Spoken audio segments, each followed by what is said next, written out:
जय हिंद साथियों, स्वागत है आप सभी का हमारे YouTube चैनल ज्ञान आरबीएल में। दोस्तों, आज हम लेकर आए हैं उत्तर प्रदेश में राजस्व। दोस्तों, आपको पता है स्टैटिक जीके हम पढ़ाते हैं और ये स्टैटिक जीके का 19वां पार्ट है। ठीक है, 19वां पार्ट है। इसके पहले 18 वीडियो हम करवा चुके हैं। एक वीडियो में पूरा एक मैराथन देकर के एक चैप्टर समाप्त कर रहे हैं। ठीक है, तो ये 19वां पार्ट है दोस्तों। ठीक है, मैं आपको बता दूं ये वीडियो जो है दोस्तों आपके यूपी पुलिस, यूपीएसआई और जो आगामी होमगार्ड की भर्ती है ना, उसके लिए भी मोस्ट इंपॉर्टेंट है। ठीक है, तो चलिए दोस्तों आपको बताते हैं। साथियों, मैंने एक प्ले लिस्ट बनाई है स्ट्रेटेजी के 3.0 के नाम पर। ठीक है, देखिए इसमें मैं क्या क्या पढ़ा चुका हूं। मैंने बताया था 24 मैराथन, 24 दिन में 24 क्लासेस। ठीक है, इसमें हमने भारत के पड़ोसी देश, नोटबंदी, वस्तु सेवा कर, महत्वपूर्ण दिवस चौथे नंबर पे, 5वें पे आतंकवाद, 6ठे में हमने राष्ट्रीय एवं अंतर्राष्ट्रीय संगठन देखा, 7वें में साइबर क्राइम देखा, 8वें में सोशल मीडिया कम्युनिकेशन देखा, 9वें पार्ट में हमने भारतीय कृषि देखा, 10वें में दोस्तों मानवाधिकार देख चुके हैं, 11वें में पर्यावरण, 12वें में उत्तर प्रदेश की शिक्षा व्यवस्था, 13वें क्लास में हमने संस्कृति देखी उत्तर प्रदेश की, 14वें अनुसंधान संस्थान, 15वें में लेखक पुस्तकें और 16वें में दोस्तों अनुसंधान एवं खोज देखा, 17वीं में दोस्तों हमने टोल फ्री हेल्पलाइन नंबर देखा और 18वीं में हमने वाणिज्य एवं व्यापार देखा। अब दोस्तों जो 19वीं क्लास आज की है दोस्तों उत्तर प्रदेश का राजस्व। ठीक है, इसके बाद हम देश राजधानी मुद्रा देखेंगे, फिर जनसंख्या देखेंगे, पुरस्कार, प्राकृतिक संसाधन, पुलिस व्यवस्था। ठीक है, तो ये 24 हमारे टॉपिक कंप्लीट हो जाएंगे। ठीक है, आपको बता दें कि इसकी दोस्तों अगर आप पीडीएफ चाहते हैं हमारे ज्ञान आरबीएल ऐप को डाउनलोड कर लीजिए, इसका लिंक नीचे दिया हुआ है। इसकी पूरी पीडीएफ दोस्तों सभी टॉपिक्स की 99 रुपीज़ में एकदम अपडेटेड मिल जाएगी। ठीक है, आपको बता दें कि साथियों अगर बात क्लासेस की है तो जाइए हमारे प्लेलिस्ट पर। देखिए ये है आपकी प्लेलिस्ट हमने बना रखी है स्टैटिक जीके 3.0 के नाम से। इसमें सभी के सभी दोस्तों को क्लासेस मिल जाएंगी, पूरे 19 क्लासेस लगी हुई मिल जाएंगी, एक क्रम में जाकर के देख सकते हैं। इसके अलावा जो यूपीएसआई की तैयारी कर रहे हैं उनके लिए मूल विधि क्लासेस हैं। और मेरे दोस्तों ये संविधान क्लासेस आपके सभी एग्जाम्स के लिए बहुत डीपली दोस्तों देख रहे हैं यूपीएसआई लेवल की, तो आप समझ सकते हैं सभी एग्जाम्स के लिए मोस्ट इंपॉर्टेंट होगा। जिनको दोस्तों पीडीएफ ई बुक चाहिए वो हमारे ज्ञान आरबीएल ऐप को डाउनलोड कर लीजिए। देखिए इसी से मैं ये क्लासेस करा रहा हूँ, पूरे जो 24 पार्ट में करवा रहा हूँ इसी ई बुक से करवा रहा हूँ। तो ये ई बुक आप चाहते हैं 99 रुपीज़ में मिल जाएगी दोस्तों। कैसे? तो हमारे ज्ञान आरबीएल ऐप को डाउनलोड करिए, लिंक नीचे दिया हुआ है, या फिर डायरेक्ट प्ले स्टोर से जाके कर सकते हैं। उसके बाद आप जाएंगे ई बुक्स वाले कॉलम में, और ई बुक्स वाले कॉलम में जैसे जाते देखिए ये देख सकते हैं यूपीएसआई की मूल विधि की भी दोस्तों पीडीएफ मिल जाएगी आपको, ई बुक मिल जाएगी 149 रुपये में, जिसे आप डाउनलोड करके बाहर निकलवा के प्रिंट भी करवा सकते हैं। ठीक है, इसके बाद दोस्तों और करंट अफेयर हो गया है ना। इसके बाद दोस्तों कंप्यूटर की ई बुक मिल जाएगी यूपी एग्जाम्स के लिए, और हिंदी की भी दोस्तों सारी ई बुक्स आपको मिल जाएंगी यूपीएसआई लेवल तक की। ठीक, हिंदी साहित्य का इतिहास, हिंदी ग्रामर, सभी चीज़ें, और दोस्तों उत्तर प्रदेश स्पेशल भी आपको मिल जाएगा। इसके अलावा जैसे नीचे आए तो फिर ये देखिए ये स्ट्रेटेजी के जिससे मैं पढ़ा रहा हूँ दोस्तों, आप स्क्रीनशॉट ले सकते हैं। ये पूरे के पूरे टॉपिक्स आपको मिलने वाले जो मैंने शुरुआत में बताया था, एकदम दोस्तों अपडेटेड तरीके से, जैसे जीएसटी जो अपडेट हुई पूरी तरीके से। ठीक है, ये चीज़ें। ठीक है, इसके अलावा दोस्तों नीचे जाएंगे तो आपको जियोग्राफी है ना, हिस्ट्री, पॉलिटी, सभी के सभी ई बुक्स मिल जाएंगी बहुत ही न्यूनतम प्राइस पे जा करके ले सकते हैं, परचेस कर सकते हैं। चलिए शुरू करते हैं वीडियो को। साथियों देखते हैं उत्तर प्रदेश में राजस्व। ठीक है, उत्तर प्रदेश का राजस्व के बारे में अगर मैं बात करूं तो देखिए सबसे पहले बात करते हैं कि राजस्व विभाग का उच्चतम प्राधिकारी या फिर उच्चतर प्राधिकारी कौन होता है? राजस्व सचिव होते हैं। ये क्वेश्चन भी आपके यूपी पुलिस जेल वार्डन में पूछा गया है। वही बात करते हैं कि राजस्व बोर्ड उत्तर प्रदेश की स्थापना कब की गई? तो 1831 में। कहाँ है? प्रयागराज में की गई। ये भी यूपीएसआई में पूछा गया क्वेश्चन है, तो याद रखेंगे कि राजस्व बोर्ड, उत्तर प्रदेश राजस्व बोर्ड की स्थापना कहाँ की गई? प्रयागराज में। कब की गई? 1831 में। देखिए अगर मैं बात करूं उत्तर प्रदेश की जनसंख्या की, तो उत्तर प्रदेश की लगभग 78% जनसंख्या क्या है? कृषि क्षेत्र में कार्यरत है। मतलब कृषि या कृषि संबंधित जितने भी चीजें हैं उनमें वो कार्यरत है। वहीं उत्तर प्रदेश से कुल क्षेत्रफल का 68% भाग पर कृषि होती है। कितने? लगभग 68% भाग पर उत्तर प्रदेश की कृषि होती है। ठीक है, जमीन जो है उस पर कृषि की जाती है। और उत्तर प्रदेश की जीडीपी में कृषि का योगदान लगभग 20% के आसपास है। यानी जो उत्तर प्रदेश जीडीपी में योगदान देता है, ठीक है, उसमें दोस्तों केवल और केवल 20% ही योगदान है कृषि का। देखिए जनसंख्या कितनी इस पे कार्यरत है? 78%, मगर मेरे दोस्तों केवल 20% एक छोटा सा दोस्तों योगदान होता है कृषि के क्षेत्र में। आपको बता दें 2011 की जनगणना के अनुसार उत्तर प्रदेश की कुल कार्यशील जनसंख्या के 62.3% लोग कृषि एवं उनके संबद्ध क्षेत्रों में नियोजित हैं, ठीक है, जिसमें से 29% कृषक हैं और 30.3% कृषि श्रमिक है, यानी 29% जिनके पास खेती है और 30.3% जो उनमें मजदूरी करते हैं। समझ गए? चलिए बात करते हैं कि उत्तर प्रदेश में कृषि के लिए प्रयुक्त भूमि कितनी है। 68.7%, जो कि यूपी SSSC वीडियो में पूछा गया है।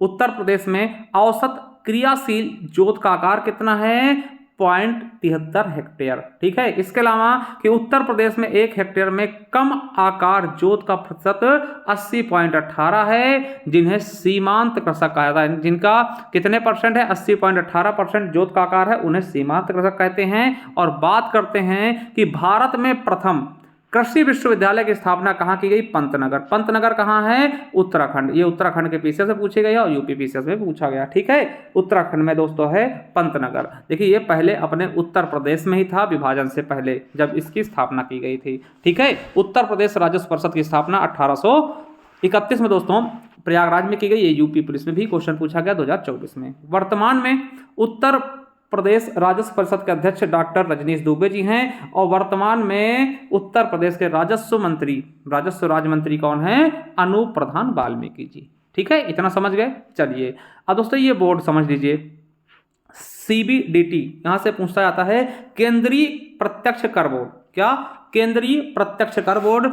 इस बोर्ड को राजस्व बोर्ड अधिनियम 1963 से अधिकार प्राप्त है। मतलब जो इसको अधिकार प्राप्त हैं वो 1963 के अधिनियम से प्राप्त हैं। किसको? CBDT को, यानी केंद्रीय प्रत्यक्ष कर बोर्ड को। यह वित्त मंत्रालय में राजस्व का हिस्सा है। इसमें एक अध्यक्ष और 6 पदेन सदस्य होते हैं। इसका अध्यक्ष कौन होगा? तो भारत सरकार का पदेन विशेष सचिव इसका अध्यक्ष होता है। बात बता दें आपको कि CBDT के अध्यक्ष व सदस्य भारतीय राजस्व सेवा से चुने जाते हैं। ये आपके UPSI में पूछा गया है। अगर मैं उत्तर प्रदेश के राजस्व की बात करूं, समझिएगा, उत्तर प्रदेश के अगर मैं राजस्व की बात करूं तो उत्तर प्रदेश में सर्वाधिक राजस्व किससे आता है? वैट GST से, ठीक है, आता है, जिससे राज्य को सबसे अधिक कमाई होती है। यानी वैट और GST दोस्तों सबसे ज्यादा राजस्व इकट्ठा होता है उत्तर प्रदेश का, जिससे सबसे ज्यादा राजस्व की कमाई होती है उत्तर प्रदेश को। इसके बाद दोस्तों आपको पता है एक्साइज, यानी कि शराब वगैरह से, ठीक है, शराब बिक्री से, ठीक है। फिर स्टाम्प और निबंधन से। स्टाम्प क्या होता है दोस्तों? आप कभी जमीन खरीदे होंगे, प्लाट खरीदे होंगे घर के लिए, तो आपको स्टाम्प पेपर में दोस्तों लिखवाना पड़ता है, ठीक है। या फिर आप शपथ बनवाएंगे नौकरी लगने, तो उनकी बिक्री से फिर तीसरे नंबर पर इनकी कमाई होती है। आपको बताना चाहूं कि वैट और GST से दोस्तों 2024-25 में राजस्व कर, जो राजस्व कर GST और वैट से हुआ है वो कितना हुआ है मेरे साथी? तो दोस्तों 1,56,981.89 करोड़ रुपए का लक्ष्य रखा गया था, जिसके मुकाबले दोस्तों थोड़ा सा कम हुई है। कितना? 1,14,631.68 करोड़ रुपए की कमाई हुई है, जो कि निर्धारित लक्ष्य का केवल 73% था, ठीक है। यानी ये लक्ष्य बनाया गया था, रखा गया था, कमाई इतनी हुई थी। आबकारी से 2024-25 में दोस्तों आबकारी मद में दोस्तों कितना? 52,574.52 करोड़ रुपए का राजस्व प्राप्त हुआ, ये शराब से, ठीक है। स्टाम्प और उससे निबंधन से दोस्तों 2024-25 में स्टाम्प और निबंधन से 30,205.98 करोड़ का राजस्व उत्तर प्रदेश सरकार को प्राप्त हुआ है। तो सबसे ज्यादा राजस्व किससे आया है उत्तर प्रदेश को? तो वैट और GST से, ठीक है, समझ गए। चलिए आपको बता दोस्तों कि उत्तर प्रदेश भारत के GDP योगदान में तमिलनाडु को पछाड़कर दूसरे स्थान पर पहुंच गया। दोस्तों बहुत ही तेजी से तरक्की कर रहा है। अब GDP में अगर भारत की बात करते, भारत में सबसे ज्यादा योगदान GDP में किसका है? तो पहले नंबर पे दोस्तों महाराष्ट्र है, जिसको पाने में बहुत समय लगेगा, ठीक है, हो सकता है हम लोग पाए भी ना। मगर उत्तर प्रदेश ने दोस्तों बहुत तेजी से छलांग मारते दोस्तों दूसरे नंबर पहुंच गया। कितना % योगदान? देखिए अगर पूरे भारत के दोस्तों GDP 100 है ना, तो उसमें से 15.7% महाराष्ट्र देता है। ठीक है, और दूसरे नंबर पे हम लोग आ चुके हैं दोस्तों 9.2% योगदान उत्तर प्रदेश देखा, जो कि दोस्तों अभी हाल ही में तमिलनाडु पछाड़ा हमने। ठीक है, तमिलनाडु का 9.1% योगदान है और गुजरात का 8.2% और पश्चिम बंगाल का 7.5% योगदान है दोस्तों उत्तर प्रदेश की जीडीपी के योगदान में। ठीक है, आप बता दें वहीं पे कि is of doing business ranking में उत्तर प्रदेश दूसरे स्थान पहुंच गया है। ठीक है, और आपको बता दें कि देखिए ये तो हो गई देश में योगदान, देश में सबसे ज्यादा महाराष्ट्र फिर उत्तर प्रदेश। अब उत्तर प्रदेश की जीडीपी में कौन सा जिला सबसे ज्यादा, जनपद सबसे ज्यादा योगदान करता है, तो उत्तर प्रदेश की जीडीपी में सर्वाधिक योगदान किसका है, गौतम बुद्ध नगर का, फिर लखनऊ का, फिर आगरा का, फिर प्रयागराज का। वहीं सबसे कम योगदान कौन करता है जीडीपी में, चित्रकूट, फिर श्रावस्ती, फिर संत कबीर नगर। ठीक है, चलिए मेरे दोस्तों बात आती है जिला प्रशासन की। जिला प्रशासन कौन संभालता है, तो आपको बता दूं कि जिला प्रशासन का मुखिया कलेक्टर या जिलाधिकारी होता है। भाई जिला का अगर कोई मुखिया होता है, जैसे भारत का मुखिया कौन है, तो राष्ट्रपति महोदय हैं। ठीक, उसी प्रकार से राज्य का राज्यपाल होता है। उसी प्रकार से अगर जिला का पूछें कि मेन व्यक्ति कौन होता है, तो जिला का कलेक्टर होता है, जिसको हम जिलाधिकारी भी कहते हैं, और यह भारतीय प्रशासनिक सेवा का अधिकारी होता है। ठीक है, समझ रहे हैं, आईएएस।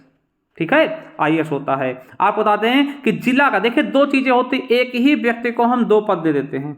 ठीक है, जब बात आती है जिला का सबसे बड़ा प्रशासनिक अधिकारी, तो उसे हम डीएम या जिलाधिकारी कहते हैं। अगर राजस्व की बात कर ले, पैसा इकट्ठा करने का, तो जिला का सबसे बड़ा राजस्व अधिकारी, तब कलेक्टर बोलेंगे। दोनों एक ही व्यक्ति है, उसी को कलेक्टर बोलते हैं, उसी को जिलाधिकारी बोलते हैं। जब प्रशासनिक संबंधी चीजें होंगी, कहीं दंगा फसाद होगा, तब जिलाधिकारी होगा, और राजस्व की संबंधित मतलब कर वसूली करेगा तो कलेक्टर बोलते हैं। ठीक है, आपने दोस्तों सूर्यवंशम में देखा होगा कि उनकी बहुरिया थी, है ना, अमिताभ बच्चन की।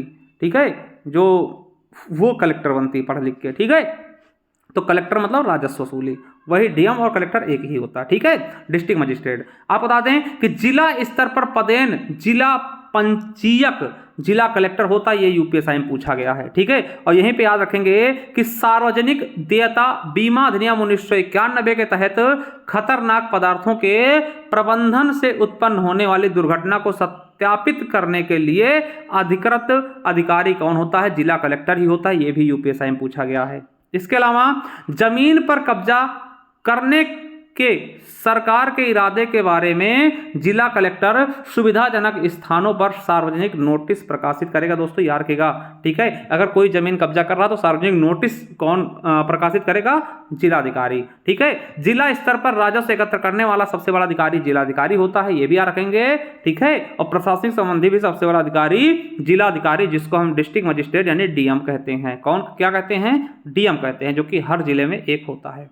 ठीक है, कलेक्टर अपने जिले की समस्त तहसीलों ग्रामों के प्रशासन की देखरेख करता है तथा वह जिले में चल रहे सभी कार्यों का नियंत्रण भी करता है। यानी कि कलेक्टर जो होता है, डीएम जो होता है, वो दोस्तों पूरे जिले की समस्त तहसीलों हो गए, ग्रामों, उनकी देखरेख करेगा और जिले में क्या चल रहा है सभी कार्यों का नियंत्रण भी करता है। ठीक है, चलिए, किसी जिले के भू राजस्व प्रशासन का प्रभारी मुख्य अधिकारी भी जिला कलेक्टर होता है। ये भी याद रखेंगे, यूपीएसआई में पूछा गया कि किसी जिले के भू राजस्व प्रशासन का प्रभारी मुख्य अधिकारी यानी कलेक्टर संबंधित दोस्तों भू राजस्व संबंधी भी कौन होगा, आपका जिला कलेक्टर ही होता है। यूपीएसआई में पूछा गया है।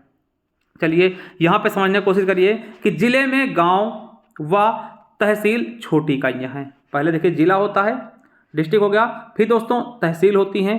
ठीक है, तहसील के बाद देखिए समझने की कोशिश करिएगा, एक जिला हो गया, जिला हो गया, जिला के अंदर दोस्तों तहसील हो गई, तहसील के अंदर दोस्तों ब्लॉक होते हैं। ठीक है, और ब्लॉक के अंदर गांव होते हैं। ठीक है, इस तरीके से छोटी छोटी इकाई आप समझते होंगे गांव के हैं तो। ठीक है, तो जिला में गांव और तहसील छोटी इकाइयां हैं। जिले में गांव की सुव्यवस्थित विकास के लिए विकास खंडों का, है ना, हमने बोला विकास खंड यानी को ब्लॉक जिसको कहते हैं, उनका गठन किया जाता है। और विकास खंड के विकास के लिए बीडीओ होता है, बीडीओ, है ना, ब्लॉक डेवलपमेंट ऑफिसर, बीडीओ। ठीक, और गांव के विकास के लिए वीडीओ होता है दोस्तों, जो कि सरकार द्वारा चलाई जा रही योजनाओं का क्रियान्वयन करता है। आपको बता दें कि वीडीओ जो होता है ना, वीडीओ ये ग्राम प्रधान के साथ मिलकर काम कर लेता है। ठीक है, समझ रहे हैं। जैसे कि दोस्तों कोई योजना ब्लॉक में कौन पहुंचाएगा, ब्लॉक में सबसे बड़ा अधिकारी बीडीओ होगा।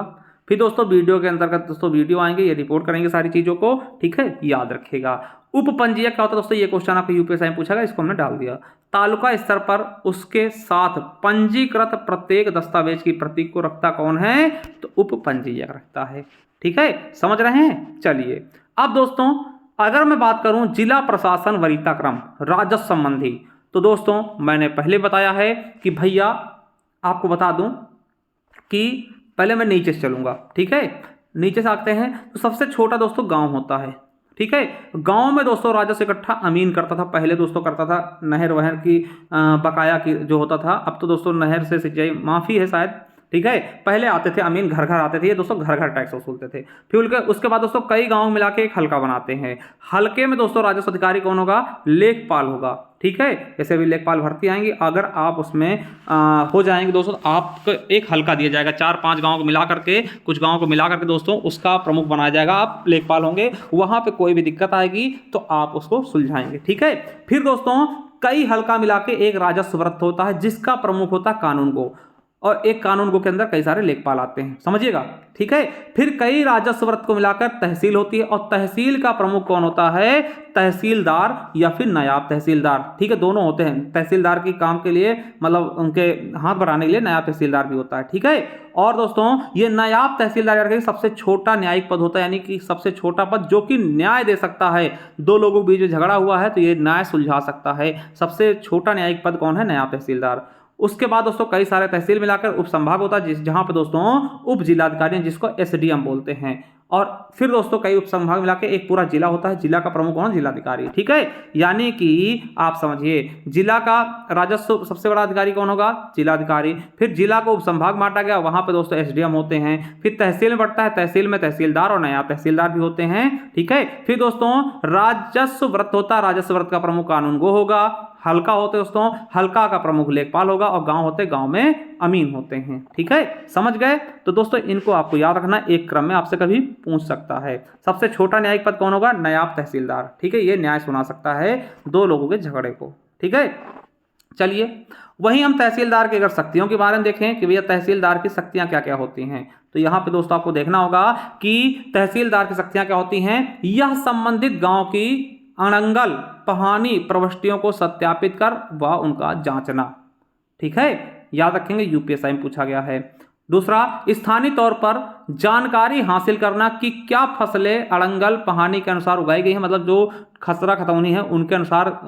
जैसे हर साल क्या होता है दोस्तों, लिखा जाता है कि आपके इसमें कौन सी फसल उगी है, कितने फसल लगी है, ये सारी चीजें उसी के अनुसार उगाई गई है ना, तो ये दोस्तों, ठीक है।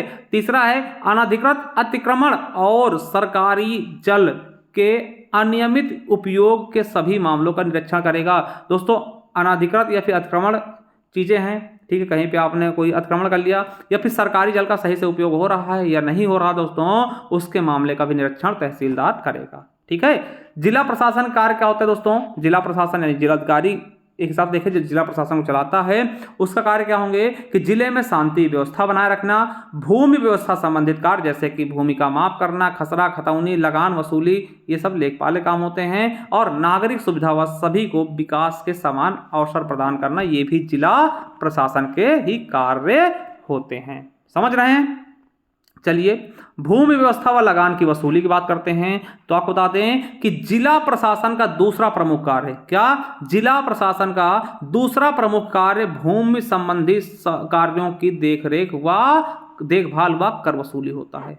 आपको मैं बता दूं कि तहसीलदार, नायब तहसीलदार, कानून गो व लेखपाल कृषि योग्य भूमि का वर्गीकरण, नाप, पैदा होने वाली फसल, लगान आदि का ब्यौरा रखते हैं दोस्तों, कि आपके खेत की लंबाई चौड़ाई कितनी है, खसरा खतौनी पता हो जाएगा, ठीक है, उसका नाप, उसमें क्या पैदा हो रही, कौन सी फसल लगाई गई और लगान कितना लेना है, वो सारी के सारे ब्यौरा ये लोग रखते हैं। आपको बता दें प्रशासन अकाल, महामारी तथा बाढ़ या आग लगने पर नागरिक समय नागरिकों की सहायता करते हैं। जैसे आप देखते हैं ना कि आप देखते होंगे आपकी तरफ कभी ओलावृष्टि हो गई तो पैसे मिलते किसान को, तो कौन बताएगा, आपके खेत में आग लगी तो पैसे देते सरकार की तरफ से दोस्तों, योजनाएं चलती हैं, वो लेखपाल ही जांच करता है, वो लेखपाल अपनी रिपोर्ट लगाएगा, आगे बढ़ाएगा दोस्तों, तो आपके पैसे आपके खाते में आते हैं।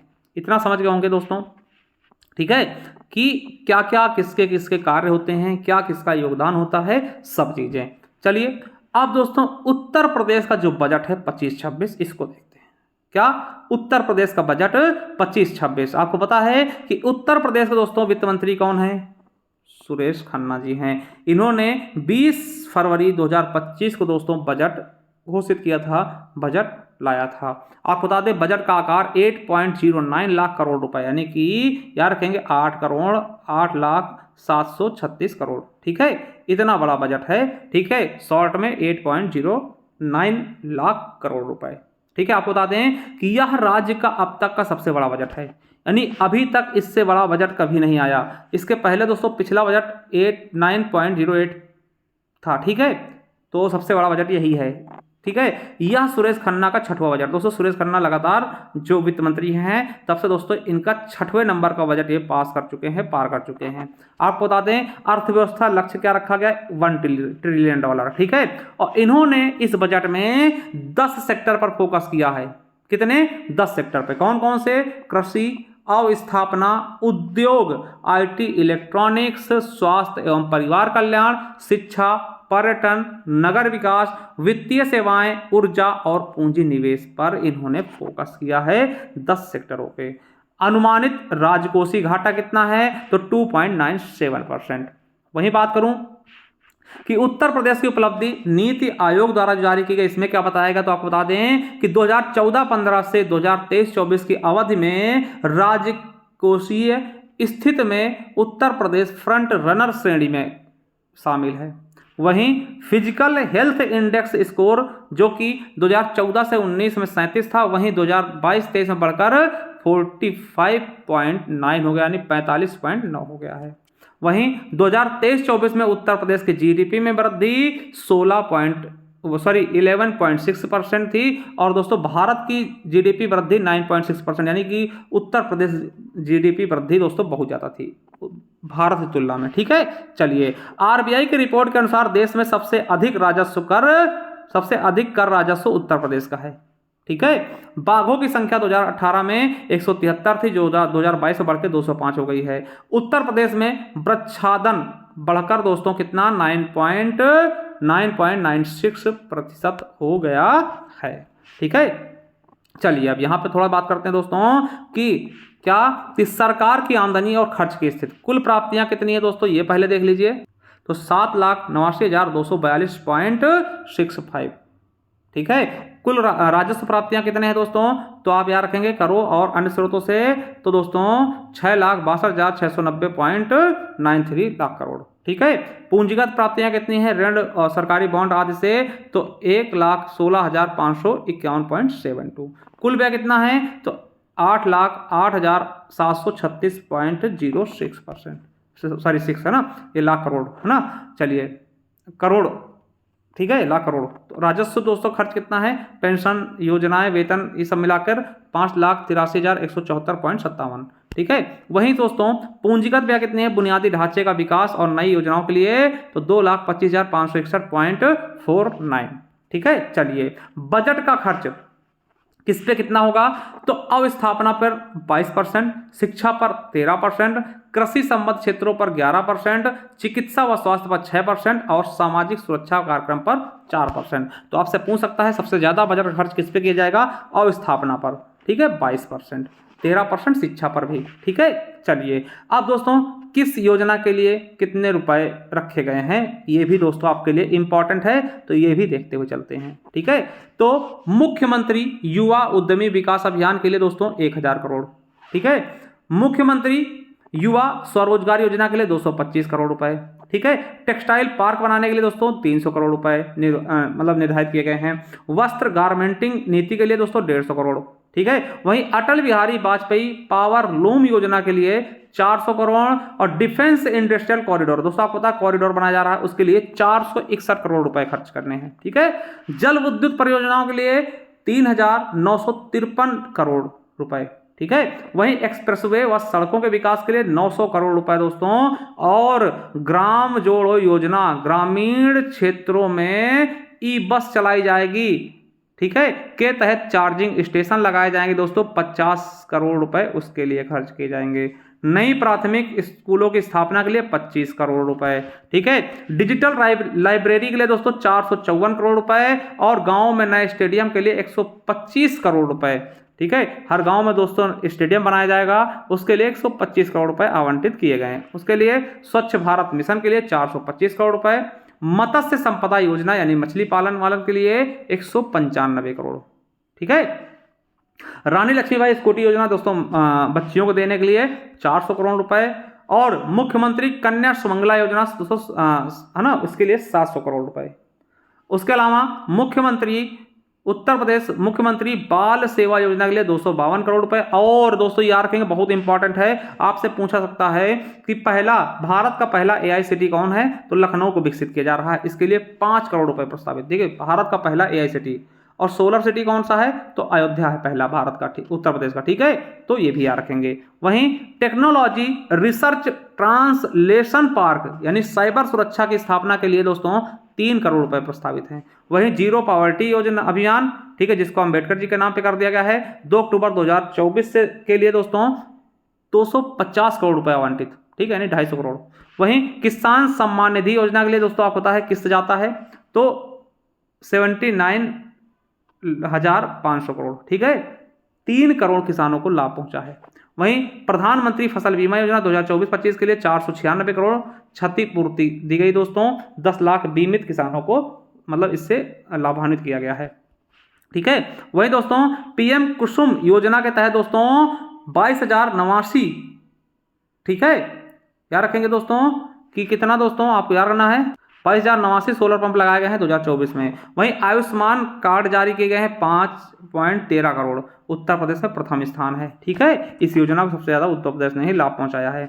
कृषक मृत्यु दिव्यांगता हेतु मुख्यमंत्री कृषक दुर्घटना कल्याण योजना दोस्तों 14 सितंबर 2019 को लागू किया गया था। ठीक है, आपको बता दें औसत गन्ना उत्पादन पहले दोस्तों 85 टन हेक्टेयर से बढ़कर दोस्तों, ठीक है, 85 टन हेक्टेयर हो गया है, जो कि 72 टन हेक्टेयर था पहले। इस बार आवंटित इसके लिए 475 करोड़।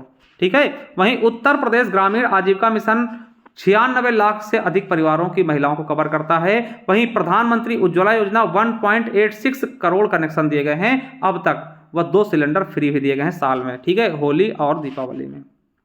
वहीं लखपति महिला योजना के तहत दोस्तों 31 लाख महिला चिन्हित की गई हैं, जिनको 2 लाख प्लस महिलाओं को लखपति बनाया भी जा चुका है। ठीक है, 31 लाख अच्छा है। स्वामी विवेकानंद युवा सशक्तिकरण योजना के लिए 49.86 लाख टैबलेट और लैपटॉप वितरण किए जाएं। ठीक है, वहीं प्रधानमंत्री शिक्षुता प्रोत्साहन योजना के लिए 54,833 प्रशिक्षण और बलिया व बलरामपुर में स्वसाई राज्य चिकित्सा महाविद्यालय हेतु दोस्तों बलिया के लिए 27 करोड़ और बलरामपुर के लिए 25 करोड़ रुपए आवंटित हैं। वहीं 2025-26 में महायोगी गुरु गोरखनाथ आयुष विश्वविद्यालय का कार्य पूरा होगा। ठीक है, याद रखना कि अयोध्या में राजकीय आयुर्वेदिक महाविद्यालय का निर्माण पूरा होगा और वहीं वाराणसी में राजकीय होम्योपैथिक विद्यालय कॉलेज की भी स्थापना होगी। ठीक है, और दोस्तों आपको बता दें कि स्टेट में 8 राज्य में 8 state of art centre of excellence केंद्र बनाएंगे, जिनमें से पहला दोस्तों Sanjay Gandhi post graduate institute medical science Lucknow में और दूसरा दोस्तों IIT कानपुर के नोएडा परिसर में बनाया जाएगा। ठीक है, टोटल 8 बनेंगे, जिनमें 2 हमने बता दिए हैं। वहीं साथियों आपको बता दें कि गंगा एक्सप्रेसवे को प्रयागराज, मिर्जापुर, वाराणसी, चंदौली व सोनभद्र से जोड़ने के लिए विंध्य एक्सप्रेस तक जोड़ने हेतु दोस्तों 50 करोड़ रुपए प्रस्तावित हैं। वहीं 16 नगर निगम व नोएडा शहर को सौर नगर के रूप में बसाया जा रहा है, जबकि अयोध्या को आदर्श सौर नगर के रूप में विकसित किया जा चुका है। ठीक है, यानी पहला सौर जिला कौन सा है दोस्तों, सौर शहर कौन सा है, तो अयोध्या है। ठीक है, AICTE कौन सी पहली, तो लखनऊ। ठीक है, वहीं श्री बांके बिहारी मंदिर, ठीक है, मथुरा वृंदावन कॉरिडोर भूमि क्रय व निर्माण के लिए दोस्तों 100 करोड़ भूमि क्रय के लिए और 50 करोड़ निर्माण के लिए प्रस्तावित हैं। नंद बाबा दुग्ध मिशन योजना के लिए दोस्तों 203 करोड़ रुपए प्रस्तावित। वहीं नैमिषारण्य दोस्तों, जिसे हम 1000 तपस्वियों की भूमि बोलते हैं, नैमिषारण्य सीतापुर में है, वहां वेद विज्ञान केंद्र की स्थापना की जाएगी, जिसके लिए 100 करोड़ रुपए आवंटित किए गए हैं। वहीं मेरठ खेल विश्वविद्यालय के लिए दोस्तों 223 करोड़ रुपए, और प्रदेश में 20 नए कृषि विज्ञान केंद्र की स्थापना की जाएगी। अब प्रदेश में कुल 89 संचालित हो जाएंगे कृषि विज्ञान केंद्र। ठीक है। वहीं मेरे साथियों, महात्मा बुद्ध कृषि एवं प्रौद्योगिकी विश्वविद्यालय कुशीनगर की स्थापना के लिए 100 करोड़ रुपए, और मां विंध्यवासिनी राज्य विश्वविद्यालय विंध्याचल हेतु 50 करोड़। आगरा में साइंस सिटी हेतु दोस्तों 25 करोड़, और वाराणसी में साइंस सिटी व नक्षत्रशाला हेतु 5 करोड़ रुपए। चित्रकूट के विकास के लिए 50 करोड़ रुपए, और गोरखपुर में उत्तर प्रदेश वानिकी एवं औद्योगिक विश्वविद्यालय हेतु 50 करोड़ रुपए आवंटित। ठीक है। जालौन में 500 मेगावाट की सौर परियोजना के लिए 150 करोड़ रुपए। ठीक है। इससे दोस्तों जो जालौन वाला है, इसे कोल इंडिया व उत्तर प्रदेश विद्युत उत्पादन निगम मिलकर बनाएगा, जिसमें खर्च 250 करोड़ का होगा। ठीक है। गरौठा झांसी में 200 मेगावाट सौर ऊर्जा के लिए 280 करोड़ रुपए आवंटित हैं। इसे एनटीपीसी ग्रीन एनर्जी लिमिटेड बनाएगी दोस्तों। कुल खर्चा इसका 500 करोड़ बताया जा रहा है। ठीक है। याद रखेंगे, नोट करके लिख लीजिएगा कि उत्तर प्रदेश का सौर ऊर्जा लक्ष्य 2022 की नीति के अनुसार 22,000 मेगावाट 5 वर्षों में कवर करना इसको। ठीक है। चलिए, वहीं कृषि क्षेत्र की क्षमता व कौशल विकास व विश्व बैंक सहायित योजना यूपी एग्रीज हेतु दोस्तों क्रमशः 200 व 200 करोड़ रुपए दोनों में बांटे गए हैं। ठीक है। आपको बता दें कि उत्तर प्रदेश की प्रति व्यक्ति आय, याद रखिएगा, उत्तर प्रदेश की प्रति व्यक्ति आय 2016-17 में 54,564 रुपए थी, जो कि दुगनी होकर दोस्तों 2024-25 में 1,08,772 रुपए हो गई है। ठीक है। प्रति आय वर्ष। ठीक है। 2024 समझ सकते कितना बढ़ चुकी है। ठीक है। ये प्रति वर्ष है। ठीक है। चलिए, वही दोस्तों 2017-18 में आपको बता दें कि 122.84 करोड़ डिजिटल ट्रांजैक्शन हुआ था उत्तर प्रदेश में, जबकि 2024-25 में बढ़कर मार्च 2025 तक 1380.91 करोड़ ट्रांजैक्शन पहुंच गया। यानी कि डिजिटल ट्रांजैक्शन भी उत्तर प्रदेश का बहुत ज्यादा हो रहा है। ठीक है। चलिए, वही बात कर लें कि वर्तमान में उत्तर प्रदेश में वनावरण एवं वृक्षावरण प्रदेश के भौगोलिक क्षेत्र का 9.23% है, जिसे 2030 तक दोस्तों पेड़ पौधे लगाकर 15% पहुंचाना है। ठीक। जबकि दोस्तों होना कितना चाहिए? 33%। कितना? 33%। ठीक है। चलिए, वही दोस्तों आगे मैं बात करूं कि 3 महिला पीएससी बटालियन कहां?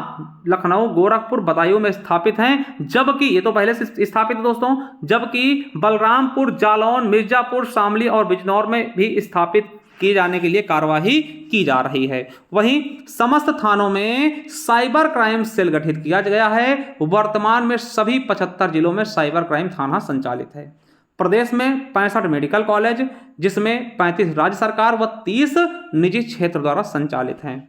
वहीं बात कर लें कि राजकीय क्षेत्र में बीएससी, ठीक है, BSc nursing college, BSc nursing college की संख्या 6 से बढ़कर 23 हो गई है। वहीं वाराणसी में मेडिकल कॉलेज की स्थापना 200-400 करोड़ है, और आयुष विभाग के अंतर्गत महायोगी गुरु गोरखनाथ आयुष महाविद्यालय विश्वविद्यालय गोरखपुर का निर्माण पूर्ण किया जाना, और जनपद अयोध्या में राजकीय आयुर्वेदिक महाविद्यालय और जनपद वाराणसी में राजकीय होम्योपैथिक मेडिकल कॉलेज की स्थापना किए जाने का लक्ष्य है। उसके अलावा गोरखपुर व भदोही में पशु चिकित्सा महाविद्यालय हेतु स्थापना के लिए 100 करोड़ रुपए प्रस्तावित, और अयोध्या व वाराणसी शहर को मॉडल सोलर सिटी के रूप में विकसित किया जा रहा है। वहीं उत्तर प्रदेश सेमीकंडक्टर नीति लाने वाला भारत का चौथा राज्य बन गया है, और विंग्स इंडिया 2024 हैदराबाद अवार्ड में उत्तर प्रदेश को चैंपियंस इन एविएशन अवार्ड के रूप में भी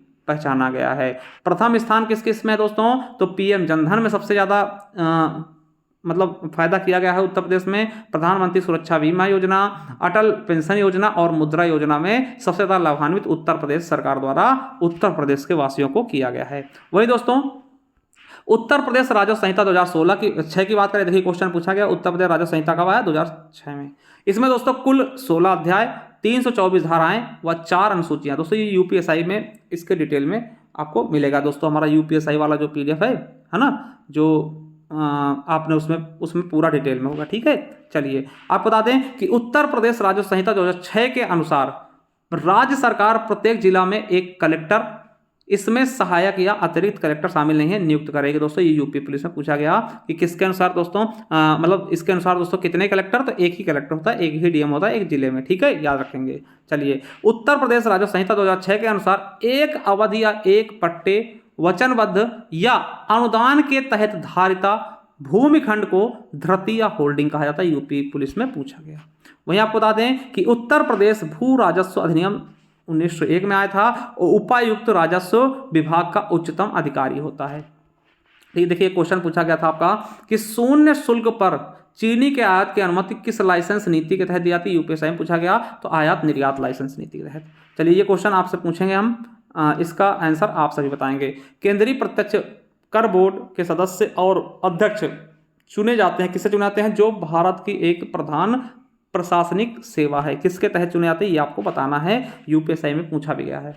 ठीक है, देखिए आपको साथियों बहुत ही शानदार तरीके से क्लासेस में ला रहा हूं। अब आप सभी का भी दोस्तों फर्ज बनता है इसको शेयर करें आप, है ना, और इसको देखें, लाइक भी कर दें, क्योंकि दोस्तों बहुत मेहनत लगती है कंटेंट छांटने में, निकालने में। ठीक है, और फिर से कहूँगा दोस्तों एक बार हमारे प्लेलिस्ट पे जाइए, देखिए यूपीएसआई लेवल की हम संविधान क्लासेस दे रहे हैं, स्ट्रैटेजी के मूल विधि की क्लासेस भी दे रहे हैं, तो दोस्तों पढ़िए। और ये रही हमारी स्ट्रैटेजी के ई बुक जिससे मैं पढ़ा रहा हूँ, 99 रुपीज़ दोस्तों आपको मिल जाएगी, ज्ञान आरबीएल ऐप पे जाइए, इसका स्क्रीनशॉट ले सकते हो दोस्तों, इतने सारे टॉपिक्स आपको मिलेंगे बहुत ही डिटेल्ड में। ठीक है, ये वाला टॉपिक आज हमने पढ़ाया है।